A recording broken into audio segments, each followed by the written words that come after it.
ایک بات سنا کے آگے بڑھتا ہوں، سناؤں تاکہ یہ فتنہ ختم ہو جانا ان لوگوں کا۔ دیکھو اللہ تعالیٰ قرآن پاک میں ایک سورہ نازل کیا جس کا نام ہے سورہ مریم۔ کیا ہے ذرا بولیے؟ سورہ 16ویں پارے میں سورہ مریم۔ یہ مریم کون تھی؟ عیسیٰ علیہ السلام کی والدہ ہے۔ منصب کیا ہے؟ نبی ہے؟ نہیں ہے۔ عورت کبھی نبی نہیں بنائی گئی۔ رسول ہے؟ نہیں ہے۔ پیغمبر ہے؟ نہیں ہے۔ پھر ہے کیا؟ ولیہ ہے۔ کیا ہے ذرا بولو؟ پھر اللہ ہو کر ولی کے نام کا سورہ اتار رہا۔ اپن ولی کے نام کا جلسہ کرے تو کیا ٹینشن کی بات ہے؟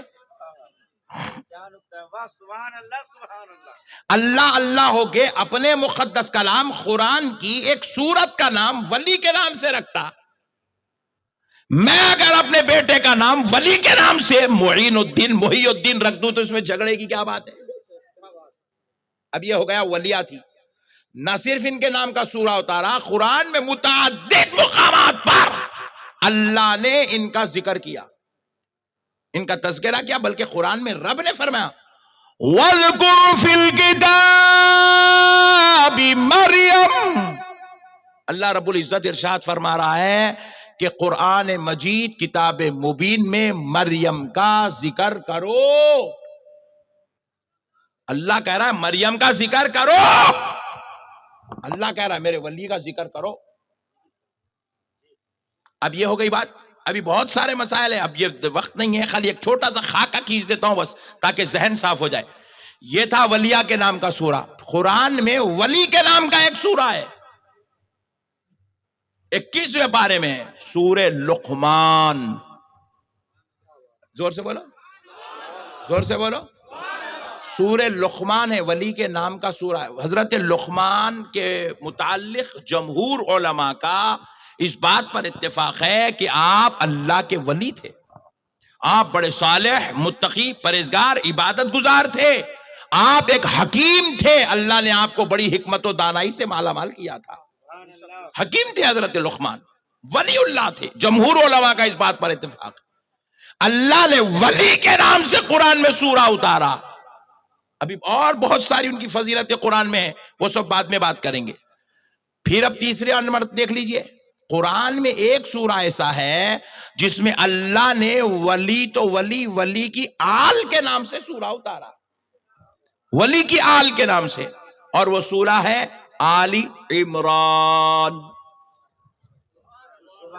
کیا ہے بولیے؟ وہ سورہ کیا ہے؟ سورہ آل عمران۔ عمران۔ اب حد کیا ہو گئی دیکھیے، ولی کے نام کا سورہ ہو گیا، ولیہ کے نام کا سورہ ہوگا، ولی کی آل کے نام کا سورہ ہوگا۔ اللہ کہہ رہا ہے ولی تو ولی کی اولاد بھی مجھے پسند ہے، میں ان کے نام سے سورہ اتار رہا ہوں۔ سبحان اللہ، سبحان اللہ۔ اب دوسری انتہا آپ دیکھیے، ولیوں کے نام کا سورہ ہو گیا۔ اب ایک سورہ قرآن پاک میں ہے جس کا نام ہے سورہ کہف۔ کیا ہے بولیے؟ زور سے بولیے۔ سورہ 15ویں پارے میں سورہ کہف۔ آپ ذرا غور کیجئے گا، سورہ کہف یہ کیا سورت ہے بھائی؟ کہف کا معنی کیا ہے؟ کہف کا معنی ہے غار، پتھروں کے بیچ میں بنی ہوئی غار کو کہف کہتے ہیں عربی میں۔ اللہ غار کے نام کا سورہ اتارا تو ہم پریشان ہو گئے، بولے اللہ قرآن ہے، اس کو غیر مسلم بھی پڑھیں گے، یہودی پڑھیں گے، عیسائی پڑھیں گے، سوچیں گے آخر یہ غار کے نام کا سورہ کیا ہے بھائی؟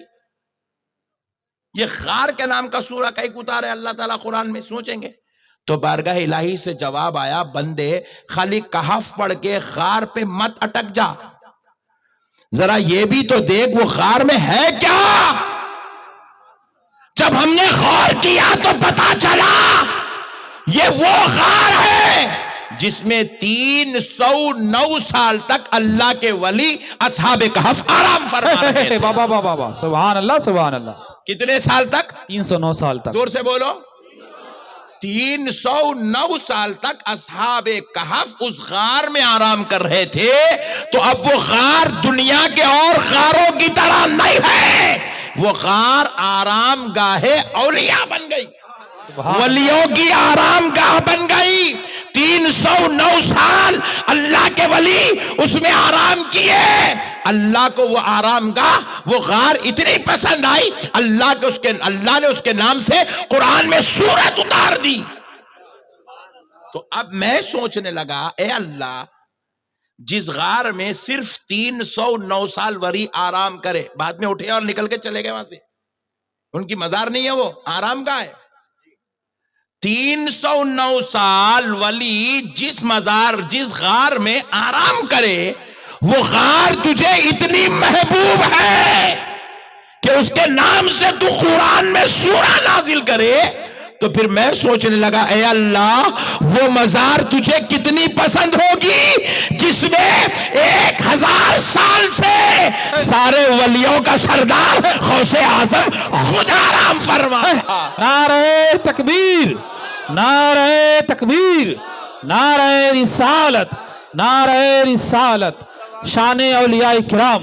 ذرا سوچو اے نوجوانوں، اللہ کو وہ مزار کتنی پسند ہوگی جس میں 850 سال سے اللہ کا ولی خواجہ معین الدین چشتی، حسن سنجری، غریب نواز آرام فرما رہا ہے. سبحان اللہ، سبحان اللہ، زندہ باد. ارے یہ ولیوں کی آرام گاہوں سے محبت کرنا ہمیں کوئی بریلی والوں نے نہیں سکھایا، ہمیں تو یہ اللہ کے کلام قرآن مجید نے سکھایا ہے. ہم نے یہ قرآن سے سیکھا ہے میرے بھائی. ہم کچھ بھی بولے تو آپ بولتے ہیں بریلی والوں کا عقیدہ ہے، بریلی والے. ارے نہیں میرے بھائی، بریلی والے اپنے گھر سے لے کے نہیں آئے، قرآن سے لے کے آئے ہیں. یہ قرآن کا دیا ہوا عقیدہ ہے، یہ قرآن نے مسئلے کو سمجھایا ہے. اب ذرا غور کیجئے گا. آپ ہم سے پوچھتے جاتے تم درگاہوں میں بڑے آتے، درگاہوں کو جا کے زیارت کرتے، درگاہوں میں جا کے تسبیحاں پڑھتے، درگاہوں میں جا کے وظیفے پڑھتے، درگاہوں میں جا کے بیٹھ آتے، قرآن پڑھتے، وہاں بیٹھے رہتے. کیا کرتے درگاہ کو جا کے؟ ہمیں یہ درگاہوں میں بیٹھنا بھی، اس کی شان، اس کی عظمت، خدا کی قسم اللہ نے قرآن کے ذریعے سے سمجھایا. آپ پوچھے مولانا وہ کیسے؟ تو دیکھو، غور کرو، اسی سورہ کہف میں اللہ نے ایک کتے کا ذکر کیا. کس کا؟ غور سے بولا. کتا بولے تو معلوم نا. سبحان اللہ. کتے کا ذکر ہے، کتے کا قرآن میں. کلبہم باسط ذراعیہ بالوسیط.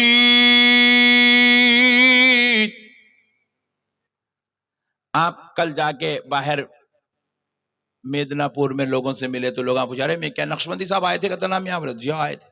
کیسا بیٹھے تھے نقشبندی صاحب؟ آپ نے پاگل ہوگا کیا؟ کیسا بیٹھے تھے، کیسا ٹھہرے تھے، کیسا لیٹے تھے؟ یہ کوئی سوال ہے رے دیوانے؟ یہ پوچھ کیسا بیان کرے. سوال کی بھی ایک نوعیت ہوتی ہے، جواب بھی ایک نوعیت کا دیا جاتا ہے. مگر میں کل حیدرآباد گیا، لوگ میرے کو پوچھے کیسا بیٹھے تھے، بنگال والے پوچھے تو میں پاگل ہے کیا، کیسا بیٹھے تھے کیا بات؟ یہ پوچھ کے بھائی کیسا سنے، دلچسپی تھی نہیں تھی، بات سمجھ میں آ رہی تھی نہیں آ رہی تھی، بولے تو بات سوال مناسب ہے، لیکن کیسا بیٹھے تھے یہ کوئی سوال ہے؟ آپ ذرا غور کیجئے، اللہ تعالیٰ قرآن کریم میں اصحاب کہف کی غار کے پاس بیٹھنے والے کتے کی بیٹھک کا ذکر کر رہا. اللہ کتا کیسا بیٹھا تھا، اس کی بیٹھک کا انداز اللہ قرآن میں بیان کر رہا.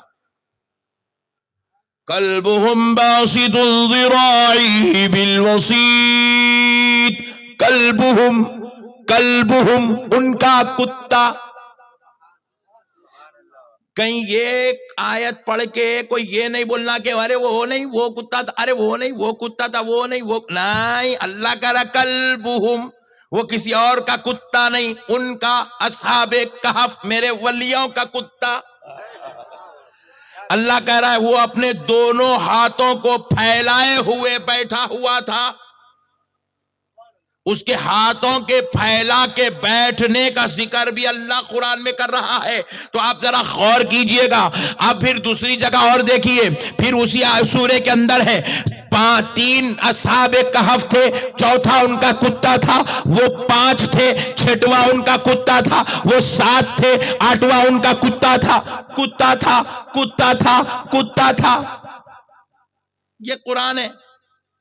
اور امام صاحب کعبے کے سامنے کھڑ کے پڑھ رہے ہیں قلبهم باسط ذراعی بالوسیط. میں بولا واہ رے بھائی واہ، ہماکو بنگال میں بول رہے ہیں ولیوں کا ذکر نہیں کرنا، ولیوں کا ذکر نہیں کرنا، ولیوں کا ذکر نہیں کرنا، یا غوث نہیں بولنا، یا غریب نواز نہیں بولنا، یا معین الدین نہیں بولنا. امام صاحب کو دیکھو کعبے کے سامنے ڈر کے ولیوں کے کتے کا ذکر کر رہے ہیں. اللہ بولا بندے تو میرے ولیوں کا ذکر نہیں کرتا، میں تے کو میرے گھر کو بلا کے ولیوں کے کتے کا ذکر کرا لیتا ہوں. بولا درے اولیاء پہ بیٹھنے والے کتے کا ذکر مسجد کے محراب میں ہو رہا، ممبروں پہ ہو رہا، قرآن کے اندر ہو رہا. ولیوں کے در پہ بیٹھنے والے کتے کا ذکر 1400 سال سے ہو رہا، قیامت تک ہوتا رہے گا. اجی میرے پیارو ذرا ایک مسئلہ سمجھو، اجی اس کو یہ شان کیوں نصیب ہوئی؟ دنیا میں سینکڑوں ہزاروں لاکھوں کتے ہیں، کسی کتے کا ذکر قرآن میں نہیں ہے. ولیوں کے در پہ بیٹھنے والے کتے کا ذکر کر کے رب نے بتا دیا اگر ناپاک نجس جانور بھی میرے ولیوں کے در پہ آ جائے تو وہ بھی لائق عزت ہو جاتا ہے. تو ہم نے بھی دیکھ لیا جب یہ دربار وہ دربار ہے جہاں کتے بھی بیٹھ جائے تو صاحب عزت ہو جاتے ہیں. تو ہم تو انسان ہیں، ان کا دامن پکڑ لیں گے تو ہم بھی لائق احترام ہو. سبحان اللہ سبحان اللہ. یا رسول اللہ، کھڑے ہو کے اللہ اکبر. یا رسول اللہ. ہم سے پوچھتے ہو درگاہ کیوں جاتے؟ سنو جواب، بڑی ڈیپ بات بتا رہا ہوں آپ کو، جواب سنو. ساری دنیا کے کتے دوزخ کا نوالا بنا دیے جائیں گے، دوزخ کی مٹی بنا دیے جائیں گے.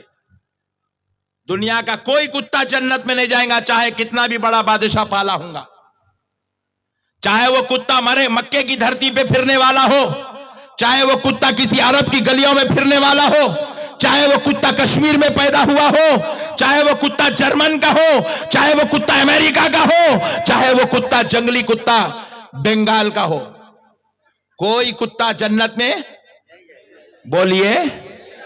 مگر کان کھول کے سنو اے مسلمانوں، اصحاب کہف کا کتا